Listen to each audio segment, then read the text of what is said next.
nag-order ko sa pharmacy, Madam Pharmacy, o ito, kailangan ko within 30 days. Kailangan ko ngayon ng 12. Ngayong araw na to kasi 24 hours, okay? So, tell me how you get that answer again. Kasi you have to understand your process. Sa isang araw, tita, magbigay ako ng 2 tablet. Isang araw. Opo. 12 na tablet pala. Pag sinabi ng doktor, 2 tablets every 4 hours. 4 hours times, ilan beses mo bibigyan ang pasyente sa isang araw? 6 tita. 6. 6 opo. Yung Pag 6, i-multiply mo yun ng 2 tableta. 6 na beses mong bibigyan. Diba po yung mga nurses dyan, I hope I got it right, but I know correct me if I'm wrong. 12 tita. 12 yung ibigay sa isang araw. So, sa 24 hours. Opo. At saka i-times Ngayon, ko sabi ng doktor, Badiday, mag-order ako ng 30 days. Kailangan niya ng 30 days yan. Kaya times 30 yung consume naging 360 tita. Beautiful. That's how it is. Okay? Opo. You have to learn the process. You have to know how to multiply. And you convert. Okay? Pag sinabi ng doctors every 8 hours, patay ka. O, ngayon, every 8 hours, ilan kaya ang 8 hours sa 24? Ilan? 3. Tatlo. Opo, tatlo. Okay?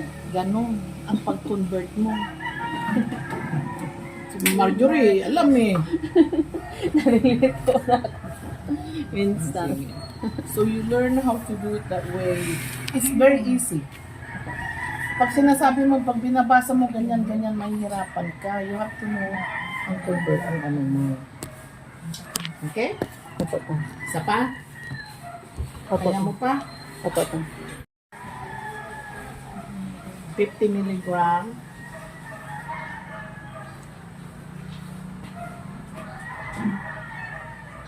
Give 2 tablets every 8 hours for pain. Ang mostly mga pain medication is 30 days. For 30 days. Bigyan na lang kita ng stop date, 30 days. Okay?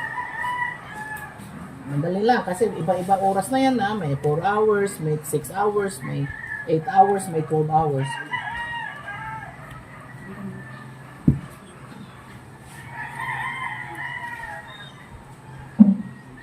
Two tablets.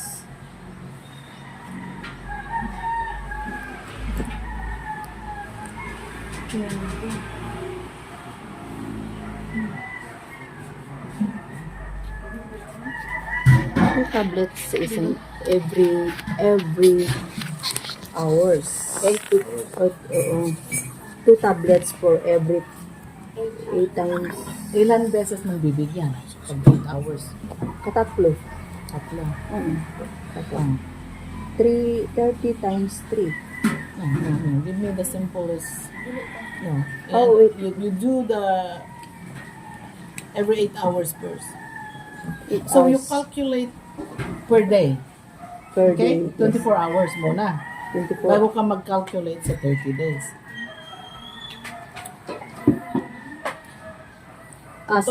Sa isang araw,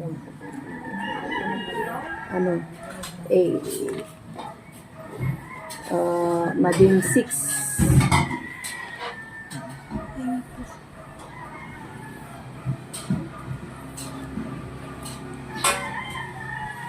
Ay, walang calculator. Maging calculate. No calculator, please. Sige po, tita. Ha? Malito din ako minsan eh. Sa dalawang tablet sa Every 8 hours. 8 hours. Ilan 8 hours Ah, ng 24? Ay, Ilang beses ang 8 hours ng 24? 8 times 3. O, 24. 24. Tatlong beses mong bibigyan yung pasyente ng 2 tableta within 24 hours. Yes. Ilang tableta ang binigyan mo ng 24 hours? 6. Ang isang araw. Ang isang araw, bigay ko sa pasyente 6. Ang sinabi ng doktor, ang stop date mo 30 days. 30 days. Ah. 30 times 6. 180. Yun. 180. Okay? Madali lang. Ang alam mo, ano mo lang yan, yung oras, calculation mo. Okay? Opo, ito. Ano na? Kaya mo na. Opo, ito. Ako, aralin ko muna mamaya na i-review ko dito. Lagay mo yung tamang amount para i-review mo. Isipin mo, ang 4 hours ng 24 hours is, pag-apat na sabi ng doktor for every 4 hours, ilang beses mong bibigyan ang pasyente within 24 hours? 6? 6. Kasi 6 na beses mong bibigyan yan eh. Nang sinabi, okay, 2 tablets. 6. 6. I-multiply mo muna yung 6 na yon sa 2 tableta. 12. 12 Ang times. isang araw. Opo. Ang maximum na kinukuha na ng pasyente. Ngayon sinabi ng doktor, o sige, give that patient 7 days. Kaya, For 7 days. 12 times 7. Hmm. 84 Yun. tablets for Kasi pag 7 sinabi, days. bigyan mo ng 10 days. 10 days. 12 times 10. Hmm. 120. Ganun Ganun kasimple. Okay? Isipin mo palagi, ang oras ng isang araw is 24 hours. 24 hours. Yan lang pala yun. Yung, I-divide mo, sinabi ng doctor 4 hours, 24 hours divided by 4. Ang answer mo doon, 6. Ay, 6 ko palang bibigyan. 6 na beses kung bibigyan ng 2 tablet ngayon si Irene. Ayan, nakatime na yan. Pag binigyan mo ng 8 o'clock in the morning, ang susunod ay, anong oras? 8, Every 12. 4 hours. 12. Pag 8 o'clock in the morning, binigyan mo si Irene ng 2 tablet, anong oras ang susunod mo? 12. 12 o'clock na 12. tanghali. Okay. O sige, ano na naman susunod ngayon? 8. Ano na? 8. Sa hapon na yun. 4. Hmm. 4. Tapos ano na naman susunod mamaya? 8. Ganun lang yun. Kasi sinabi ng doktor every 4 hours. 4 hours. Pag sinabi naman ng doktor every 8 hours, binigyan mo si Erna ngayon ng alas 6 ng umaga, kailan ng 8 o'clock, ay 8 hours ulit. Anong kaya ganyan natin isa? 8 hours? 8. Hmm.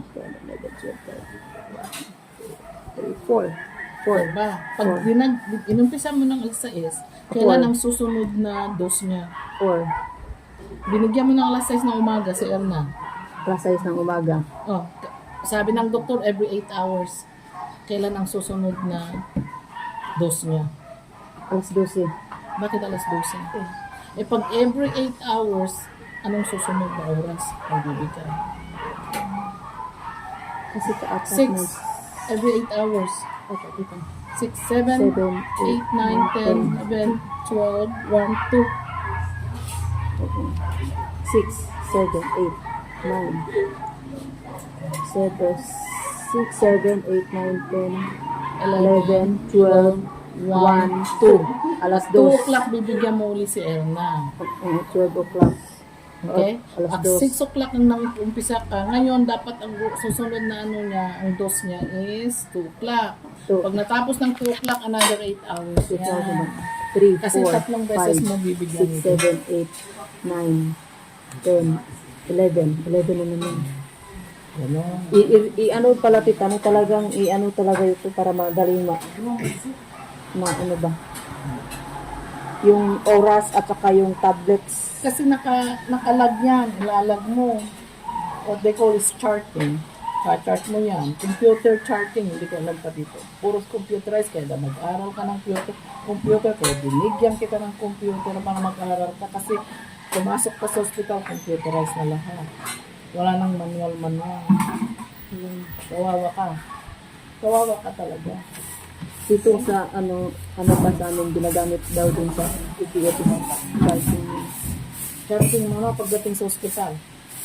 Pero doon sa siguro sa mga malaking hospital, ano yung sila doon. Dapat marunong ko mag-computer. Nandyan naman ang teacher nyo, naririnig ko, ayaw nyo daw mag-computer na. Magagaling kayo. Okay na. Dito, Okay naman na meron na kaming practice what makes you perfect. Keep practicing. Walang matalino. Meron naman matalino na ano, given na yun. Hindi nag-aaral. So, naintindihan mo kung anong process. Okay? Pag-aralan mo, maano pa yan, simple yan. Wala pa yung mga teaspoon, wala pa yung mga nebulizer, wala pa yung drop on the eyes, wala pa tita. mga ganun, o Mga simple give lang. one ribbon, yung mga ganun, wala pa yung mga ganun. Pag ribbon na pinag-uusapan, pag yung mga microgram na ang pinag-uusapan, patay ka na. I-ano mo muna yan. I-practice mo muna yan kasi that's a very simple order, okay? Opo tita. Eh pagdating mo na ng ano, may mga microgram dyan, magko-conversion ka pa. Okay? Opo tita. Meron pang mga ribbon ng ano yan. Give one ribbon, both eyes. Pag ginaganon sa'yo, patay ka na. Hindi mo na alam. Pero Hindi mo pa minanoran. ang mga ano lang tita yung mga hindi pa masyadong na ito yung medical term. Ang alam mo, pag nurse, dapat makuha ko sa terminology. Kasi pag doon ka is yung term mo doon sa mga nurses is iba na. Kaya pag doon sa pasyente mo, iba yung tawag dito doon sa doon sa I know, but you're tita. talking about the doctor.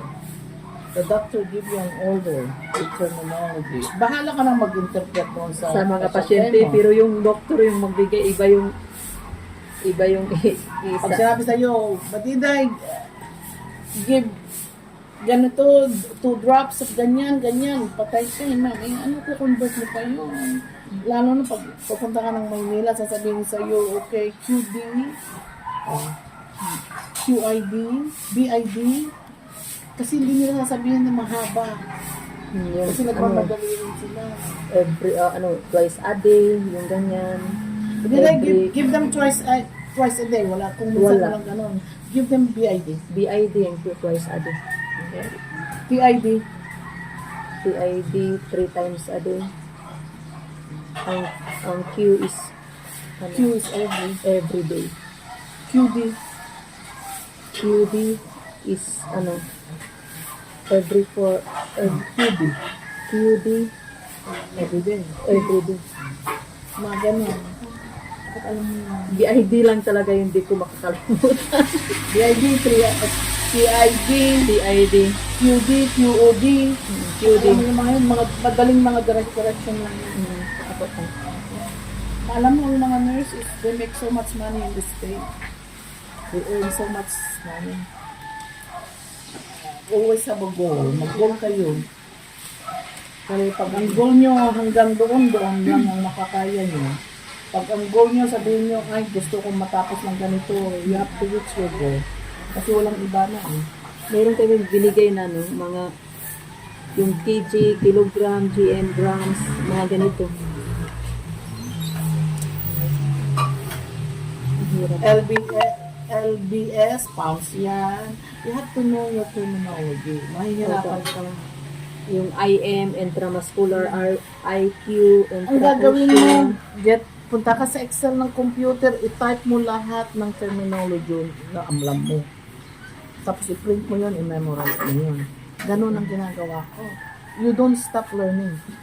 Kung ano yung narinig mo, kunwari, ano kaya yung narinig ko na ganun? Isulat mo, ilagay mo doon sa Excel mo kung ano yung meaning. Okay? Kita yung sinabi mo kanina na PO, by mouth. Hmm. You know? By mouth. Okay? Opo.